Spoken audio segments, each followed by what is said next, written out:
Number one channel के number one show कच्चा चिट्ठा में आप सभी का स्वागत है। आपके साथ मैं हूं सबीना तामंग देशमुख।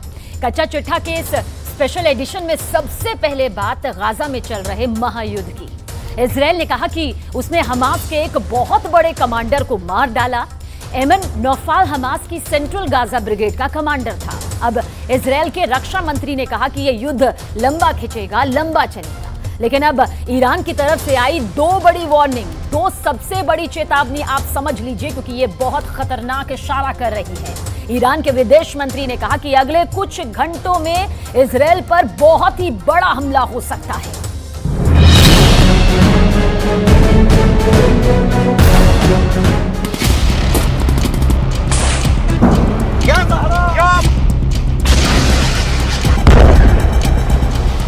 ये लेबनान सीरिया का बॉर्डर है और सामने इजरायल के टावर हैं।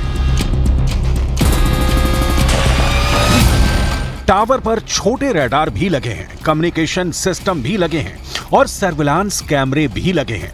तभी झाड़ियों में से निकलती है एक स्नाइपर की राइफल और फिर देखिए क्या होता है। पहले रडार पर गोली फायर होती है, फिर कम्युनिकेशन सिस्टम तोड़ा जाता है, फिर सर्विलांस कैमरे पर गोली पड़ती है। यह सब कुछ इजरायल लेबनान बॉर्डर पर हो रहा है। इजरायल डिफेंस का पूरा निगरानी स्ट्रक्चर हिजबुल्लाह ने उखाड़ना शुरू कर दिया है।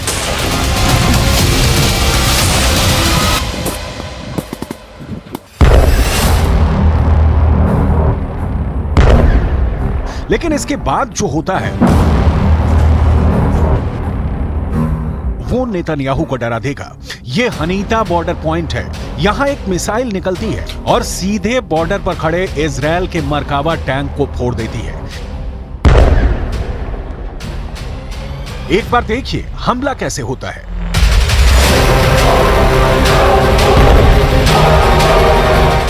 धुआं छटता है तो इजरायल के बाकी टैंक भागने लगते हैं। दूसरा वीडियो दोहरा बॉर्डर पॉइंट से आया है। यहां भी इजरायल का मरकावा टैंक घूम रहा था और फिर होता है एक बड़ा हमला।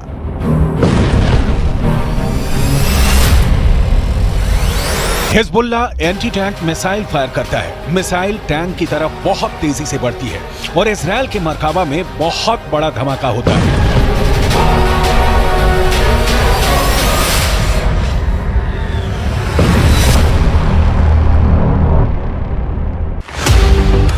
लेबनान बॉर्डर पर इजरायल के टैंक पर हमलों का वीडियो बहुत डराने वाला है। इजरायली टैंक के ऐसे तबाह होने की तस्वीरें जब ईरान पहुंची तो वहां के विदेश मंत्री ने बहुत खतरनाक बयान दे दिया। हुसैन आमिर अब्दुल्लाहियां ने कहा कि अगले कुछ घंटों में इजरायल पर बड़ा हमला हो सकता है। हिजबुल्लाह की तरफ इशारा करते हुए ईरान ने कहा है कि अगर ईरान और लेबनान ने इजरायल को जवाब नहीं दिया तो इजरायल की सेना तेहरान और बेरूत पर कल हमला कर देगी। सूरत तदावुम जनायात जंगी रजीम कुश इसराइल अलीह साकिनान गैर निज़ामी गज़ा हर एहतमाली मुतसव्वर हस्त। इसमें कोई शक नहीं कि इजरायल की फौज जिस तरह से गाजा को हजारों टन बम मारकर समतल कर रही है, इसने ईरान को बहुत ज्यादा बेचैन कर दिया है। ईरान ने पूरे पश्चिम एशिया का एक एक इंच नापकर इजरायल की ताकत का पूरा अंदाजा लगा लिया है। इजरायल और लेबनान बॉर्डर पे बहुत कुछ ऐसा हो रहा है जो युद्ध को गाजा बॉर्डर से निकालकर इजरायल और लेबनान के बॉर्डर तक ले जाए और हिजबुल्लाह से एक नया फ्रंट खोल दे। गाजा में पहले से ही खूब बमबारी और गोलीबारी की जा रही है, लेकिन हिजबुल्लाह के आने से एक नया फ्रंट खुल जाएगा और दो फ्रंटों पे इजरायल पूरी लड़ाई लड़ेगा। इजरायल पर हमले का खतरा इसलिए बढ़ गया है क्योंकि ईरान के supreme leader Ayatollah Ali Khamenei ने अमेरिका तक को चेतावनी जारी कर दी है। अली खामनेई ने कहा है कि अगर गाजा में इजरायल के जुल्म खत्म नहीं हुए तो दुनिया की कोई ताकत मुसलमानों को रोक नहीं पाएगी। हमास के हमले के बाद ईरान ने इस वक्त अपने मिलिशिया गुटों और मित्र देशों को एक्टिव कर दिया है। सऊदी अरब, जॉर्डन और मिस्र से भी इजरायल को कड़वे शब्द ही मिले हैं। इस वक्त हिजबुल्लाह भी एक्टिव है, इस वक्त सीरिया भी एक्टिव है, इस वक्त इराक में ISIS का खात्मा करने वाली फोर्स हश्द अल शाबी भी तैयार है, इस वक्त यमन भी एक्टिव है।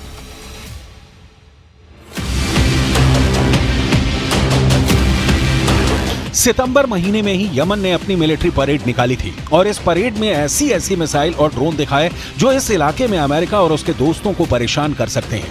यमन वो देश है जिसने पिछले 8 वर्षों तक सऊदी अरब और उसके 15 साथी देशों से युद्ध लड़ा, जिस युद्ध में उसके खिलाफ अमेरिका भी रहा, ब्रिटेन भी रहा और इजरायल ने भी यमन के खिलाफ मदद की। अब वही यमन अमेरिका और इजरायल दोनों को ललकार रहा है।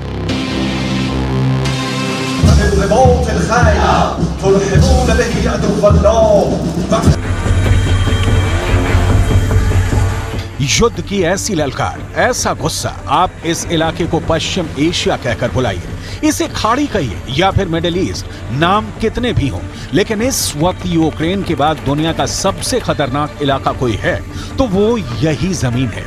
पिछले 4 दशकों से यह इलाका युद्ध देख रहा है।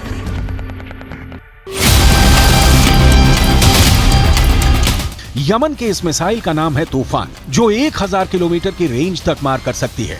इस मिसाइल से यमन ने सऊदी अरब को कई बार डराया है। इजरायल को भी लगता है कि यमन को ऐसे और हथियार मिल सकते हैं और फिर वो उसके लिए खतरा बन जाएंगे। ईरान भी यही डर फैलाना चाहता है। जाहिर है कि इजरायल के लिए ये एक नया फ्रंट साबित हो रहा है। अब गाजा के धमाकों ने हिजबुल्लाह के साथ ईरान को युद्ध में कूदने के लिए तैयार कर दिया है। इसलिए इजरायल और अमेरिका के खिलाफ उसका युद्ध किसी भी वक्त शुरू हो सकता है।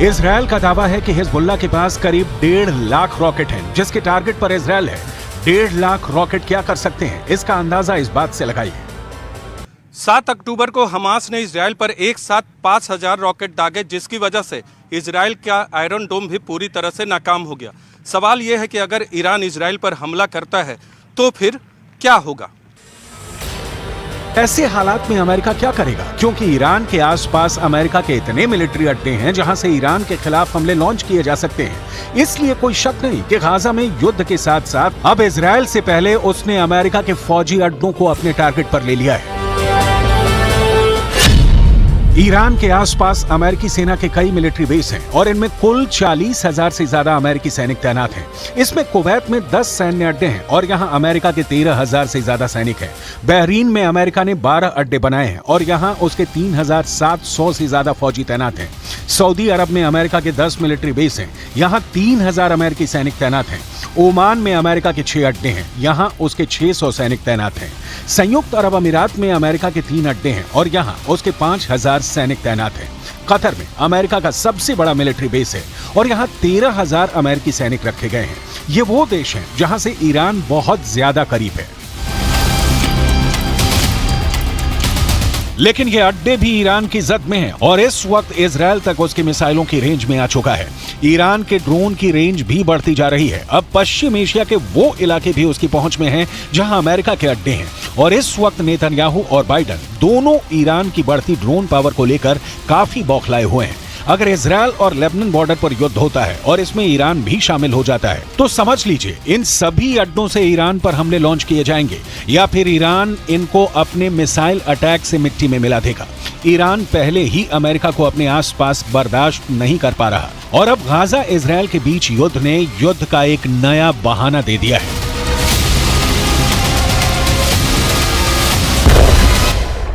महाजंग के बीच अमेरिका के प्रेसिडेंट जो बाइडेन इजरायल पहुंच रहे हैं, लेकिन इजरायल यात्रा से पहले जो बाइडेन की ट्विटर पोस्ट इंटरनेशनल हेडलाइन बन गई। बाइडेन का कहना है कि इस्लामोफोबिया नफरत से ही जुड़ा हुआ है, यहूदी विरोधी भावना नफरत से जुड़ी हुई है। सवाल यह है कि तेल अवीव पहुंचकर बाइडेन युद्ध को क्या और भड़काने वाले हैं या फिर युद्ध विराम करवाने वाले हैं, क्योंकि बाइडेन इजरायल के बाद जॉर्डन जाने वाले हैं, जहां वो मिस्र और फिलिस्तीन के राष्ट्रपतियों से भी मुलाकात करेंगे।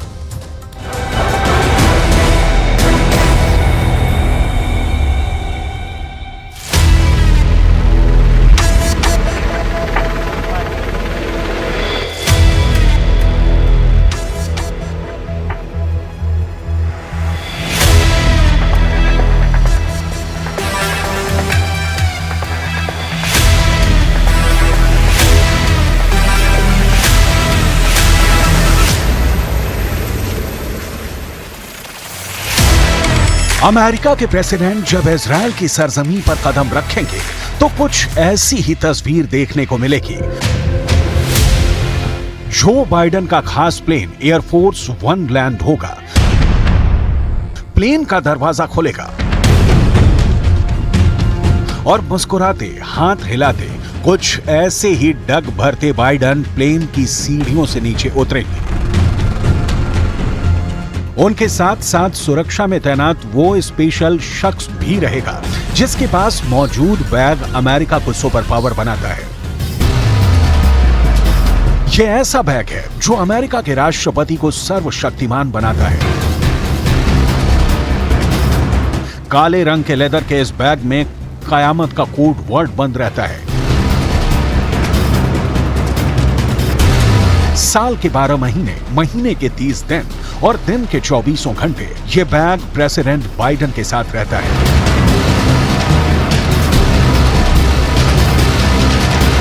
क्योंकि इस बैग में अमेरिका के सभी परमाणु बमों का बटन रहता है।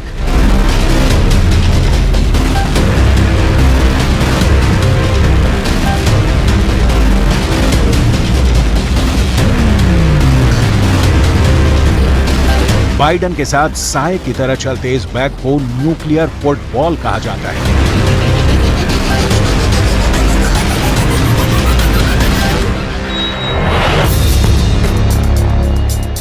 एक ऐसा फुटबॉल जो चंद मिनटों में अमेरिका के 6000 से भी ज्यादा एटम बम को पूरी दुनिया में तबाही मचाने के लिए लॉन्च कर सकता है।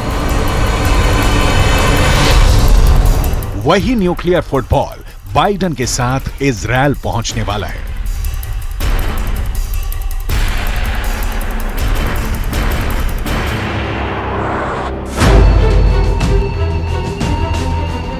लेकिन परमाणु बम के बटन पर पहुंचने से पहले ही अमेरिका के 2 न्यूक्लियर एयरक्राफ्ट कैरियर इजरायल पहुंच गए हैं। अमेरिका के ये दोनों एयरक्राफ्ट कैरियर अभी भूमध्य सागर से इजरायल हमास युद्ध पर नजर बनाए हुए हैं।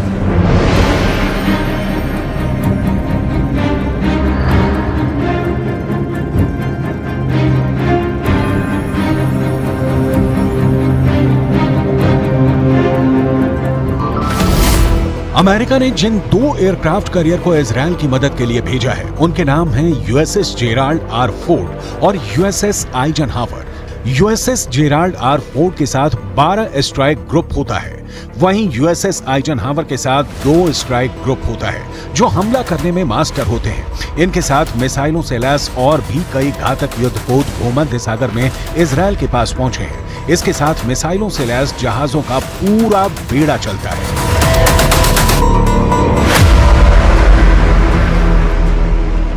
फिलिस्तीन के खिलाफ युद्ध में इजरायल की मदद करने के लिए अमेरिका का फोर्ड क्लास का कैरियर दुनिया का सबसे बड़ा एयरक्राफ्ट कैरियर है। इसके बारे में पूरी डिटेल देखिए, जानना बेहद जरूरी है क्योंकि जो हालात बने हुए हैं उसमें अब इजरायल को यही सबसे बड़ा कैरियर जो है महफूज करेगा, बचाएगा कैसे। आगे बढ़ते हैं पूरी डिटेल तफसील से। दरअसल इसे CVN-78 भी कहते हैं और इसके अलावा यह कैरियर 1 लाख टन का डिस्प्लेसमेंट जो है वो पैदा करता है। है 1 लाख टन, जो कि अपने आप में एक बड़ी संख्या है। ये वो ताकत है जिसका मुकाबला कोई नहीं कर सकता। और भारत का एयरक्राफ्ट कैरियर INS विक्रांत इससे आधे से भी कम का वजन यहां पर कहा जाएगा। हम डिटेल इसलिए बता रहे हैं क्योंकि आज जो हालात है उसमें ये एयरक्राफ्ट जो है बहुत ज्यादा मायने रखता है। और ये एयरक्राफ्ट कैरियर न्यूक्लियर पावर से चलता है, यानी कि न्यूक्लियर पावर के जरिए इसकी पूरी ताकत यहां पर आती है, यानी इसकी रेंज अनलिमिटेड है, यानी दायरे में नहीं बंधी हुई है और ये दुनिया में कहीं भी पहुंच सकता है। अब रफ्तार भी आप जान लीजिए। दरअसल ये एयरक्राफ्ट कैरियर 56 किलोमीटर प्रति घंटे की बेहद तेज रफ्तार, वो रफ्तार जो कि समंदर में अपना आधिपत्य, अपनी ताकत जमा सकती है। ये कैरियर बहुत अच्छी रफ्तार इसकी यहां पर कही जाएगी, क्योंकि 56 किलोमीटर प्रति घंटे की रफ्तार अपने आप में बेहद तेज यहां पर हो जाती है। और इस कैरियर पर करीब 3000 नौसैनिक जो है वो तक तैनात किए जाते हैं, यानी दुश्मनों के लिए बहुत बड़ा टारगेट ये बन जाता है और बन सकता है, क्योंकि 3000 नौसैनिक का यहां पर होना अपने आप में महत ताकत इसकी बताता है। आगे बढ़ते हैं आगे और इस डिटेल को बेहद गौर से देखिएगा। इस एयरक्राफ्ट कैरियर पर 90 विमान, सुनिए आप 90, यह संख्या बहुत ज्यादा बड़ी होती है, और हेलीकॉप्टर भी इसमें तैनात किए जा सकते हैं, यानी कि वो ताकत जिसका मुकाबला कोई नहीं कर सकता है। ये महामुकाबले के लिए पूरी तरह से तैनात और तैयार रहती है। आगे बढ़ेंगे तो 75 सिर्फ लड़ाकू विमान है, यानी कि जो लड़ाकू विमान आप यहां पर देख रहे हैं उनकी संख्या 75 है। अभी इस एयरक्राफ्ट कैरियर पर सुपर हॉर्नेट विमान तैनात है। सुपर हॉर्नेट और F-35 इसका तैनात होना अपने आप में बताता है कि किस तरह से F-35 स्टेल्थ फाइटर भी ये ऑपरेट कर सकते हैं, चला सकते हैं, और उनको पूरी तरह से तैनात करने की यहां पर तैयारी की जा रही है। तो ये है इसकी महत ताकत।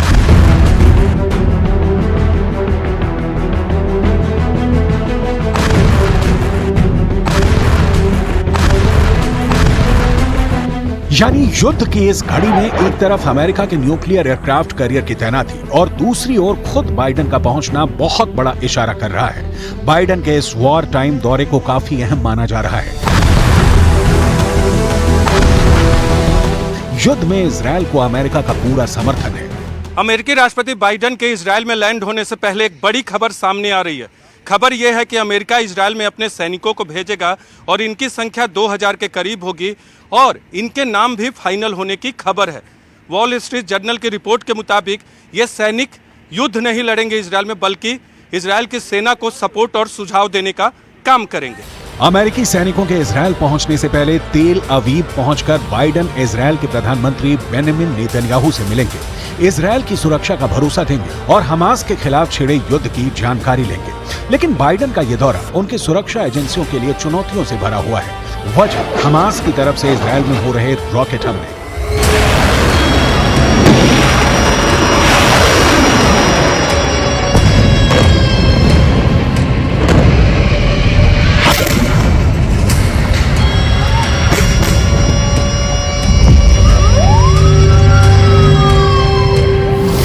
ऐसे में हो सकता है कि बाइडेन को तेल अवीव में बंकर में भी रहना पड़े।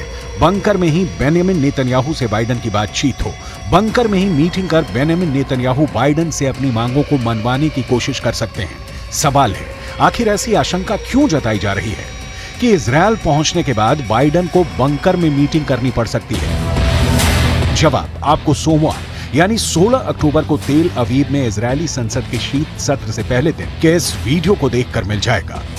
16 अक्टूबर इजरायल की संसद। तेल अवीव में इजरायल के संसद के शीत सत्र का पहला दिन था। संसद की कार्यवाही अभी शुरू ही हुई थी, तभी अलर्ट सायरन बजने लगे। इस वक्त एक महिला सांसद बोल रही थी। उन्होंने स्पीच बंद की और इसके फौरन बाद सभी सांसद और प्रधानमंत्री नेतन्याहू बंकर नुमा रूम में चले गए। कुछ देर बाद कार्यवाही फिर शुरू हुई। ऐसे में जिस वक्त बाइडेन तेल अवीव में होंगे, अगर उसी वक्त हमास ने रॉकेट दागने शुरू कर दिए तो मजबूरन बाइडेन को बंकर में जाना होगा, क्योंकि इससे इनकार नहीं किया जा सकता कि हमास के पास रॉकेटों का बहुत बड़ा गोदाम है। मिसाइल के तौर पर हमास के इस अंडरग्राउंड गोदाम को देखिए। इसे देखने के बाद बताने को कुछ नहीं रह जाता। देखिए गाजा की जमीन के अंदर सुरंगों में कैसे हमास ने अपनी मिसाइलों को लगा रखा है। इस वीडियो में भी दिखाया गया है कि हमास कैसे इन मिसाइलों को युद्ध में लॉन्च करता है। ये वीडियो जारी कर हमास ने न सिर्फ इजराइल को बल्कि अमेरिका को भी चेतावनी दी है। चेतावनी ये कि हमास के पास हथियारों की कोई कमी नहीं है, ना तो इसके पास रॉकेट लॉन्चरों की कमी है और ना ही मिसाइलों की। और सबसे बड़ी बात ये कि उसके निशाने पर केवल तेल अभी भी नहीं, इजराइल का चप्पा चप्पा है, जहां कभी भी वो रॉकेट दागकर तबाही मचा सकता है।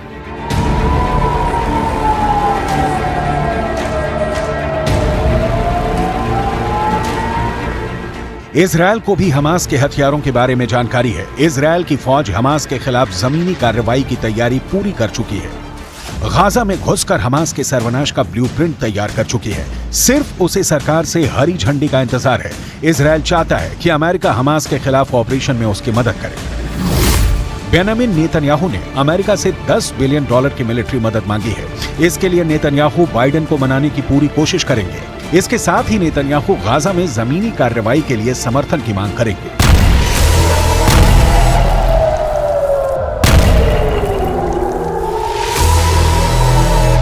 जमीनी कार्रवाई का सीधा मतलब है इजरायल की सेना गाजा बॉर्डर को पार करेगी, गाजा में घुसेगी।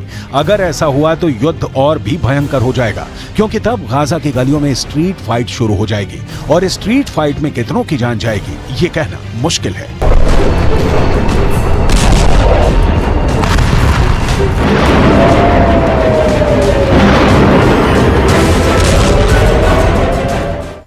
गाजा की हालत यह है कि अब लोग समंदर का खारा पानी पी रहे हैं। अस्पतालों में जनरेटर का ईंधन भी खत्म हो गया है। 24 घंटे में एक आदमी के पास खाने के लिए औसतन आधी रोटी महज बाकी है। इतना सब होने के बाद भी गाजा पर कूटनीति चमकाने की राजनीति तो खूब हो रही है, लेकिन असल मदद के लिए आगे कोई नहीं आ रहा। ऐसे में सवाल यह है कि जब गाजा के लिए सभी दरवाजे बंद हो चुके हैं तो वहां इजराइल की बमबारी से बचने के लिए 20 लाख लोग अब करेंगे तो आखिर क्या करेंगे?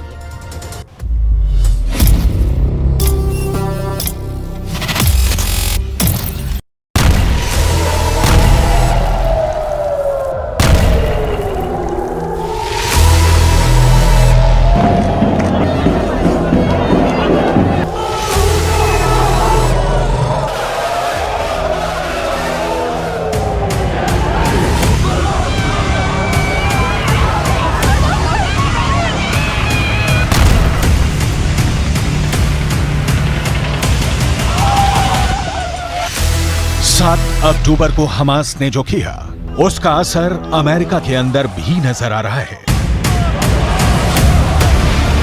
ये तस्वीरें अमेरिका की है, जहां पर एक 6 साल के फिलिस्तीनी बच्चे का नमाजे जनाजा पढ़ा जा रहा है।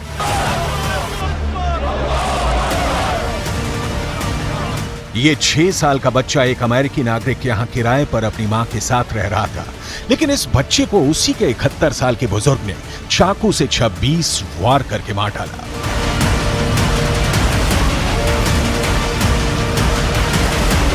इस बच्चे के परिवार वालों ने रोते हुए अमेरिका की सरकार से प्रार्थना की है कि जो युद्ध गाजा के अंदर चल रहा है उसको अमेरिका ना शिफ्ट किया जाए।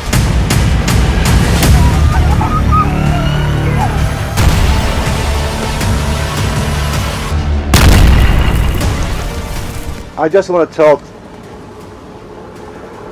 the whole world that we live in a country called the USA. We're not in war. And we're not bringing war here too. What happened that day for a gentleman, that he loved that kid to start with. He used to bring him toys.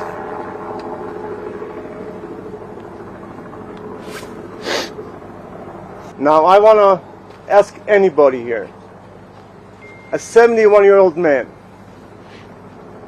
sitting on top of a 6-year-old kid, stepping him more than 26 times, and he was looking in his eyes. You tell me, is that exaggeration? You tell me what type of man he can do that. Hamas के हमले और फिर Israel के क्रूर बदले ने पूरी दुनिया को हिलाकर रख दिया है। फ्रांस के अंदर एक टीचर और उसकी 2 बच्चों की मौत एक 20 साल के चेचन मूल के शख्स ने कर डाली है। और चीन के अंदर भी इजरायल के एक डिप्लोमेट पर हमला हुआ है। इजिप्ट में भी 2 यहूदियों के आतंकी हमले में हत्या हुई है। हमास के नफरती तूफान ने पूरी दुनिया को धर्म युद्ध में झोंक दिया है और सबसे बुरा हाल गाजा का हो गया है।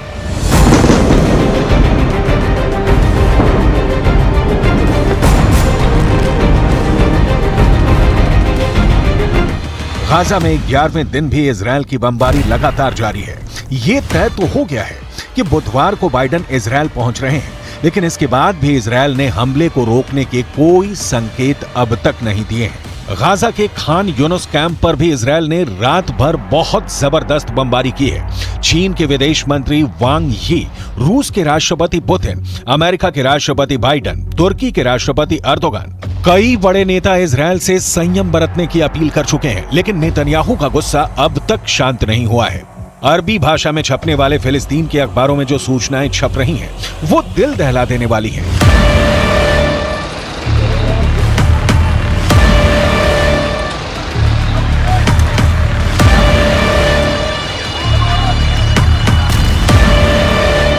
फिलिस्तीन न्यूज नाम की एक न्यूज वेबसाइट ने दावा किया है कि अब तक गाजा पट्टी के अंदर 7,000 इमारतें टूट चुकी हैं और 10,000 से ज्यादा फ्लैट्स बर्बाद हो चुके हैं। गाजा के लोगों का हाल क्या है, आगे आप उनके बयान भी देखेंगे, लेकिन सबसे पहले बात होगी उस भूख की जिससे गाजा के लोग परेशान हैं।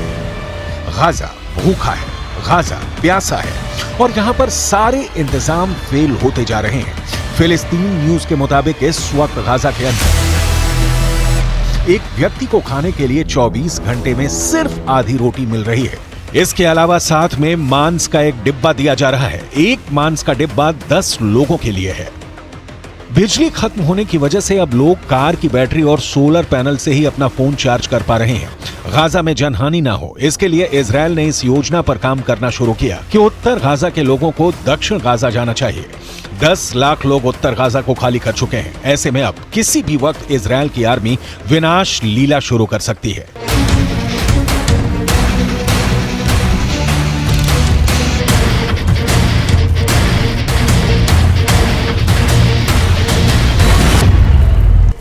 सबसे ज्यादा दुर्भाग्यपूर्ण स्थिति यह है कि संयुक्त राष्ट्र का कार्यक्रम भी लोगों को राहत पहुंचाने में पूरी तरह से फेल साबित हो रहा है। दरअसल इजरायल की चेतावनी के बाद यूएन की कुछ टीमें पहले ही उत्तर गाजा छोड़कर दक्षिण गाजा जा चुकी हैं और उत्तर गाजा में अब भी बचे हुए लोगों की मुसीबतें और ज्यादा बढ़ चुकी हैं।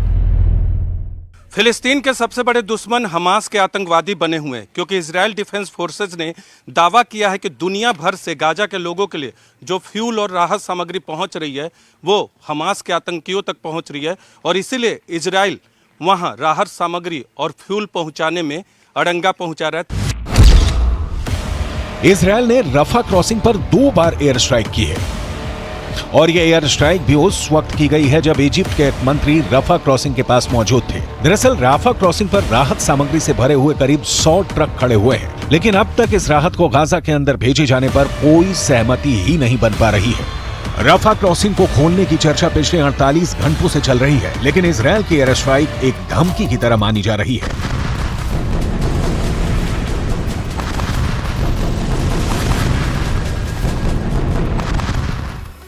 फिलिस्तीन न्यूज वेबसाइट ने यह समाचार छापा है कि गाजा के अंदर कई ऐसे मुस्लिम परिवार हैं जो कि दक्षिण गाजा नहीं जा रहे हैं और उत्तर गाजा पट्टी में ही मौत का सामना करने के लिए तैयार हैं। खान यूनुस के एक ऐसे ही परिवार को बमबारी झेलनी पड़ी है। इस परिवार के कई लोगों की मौत हो गई है। नमाज जनाजा पढ़ने के बाद इस हमले में मारे गए बच्चों को भी आखिरी अलविदा कह दिया गया।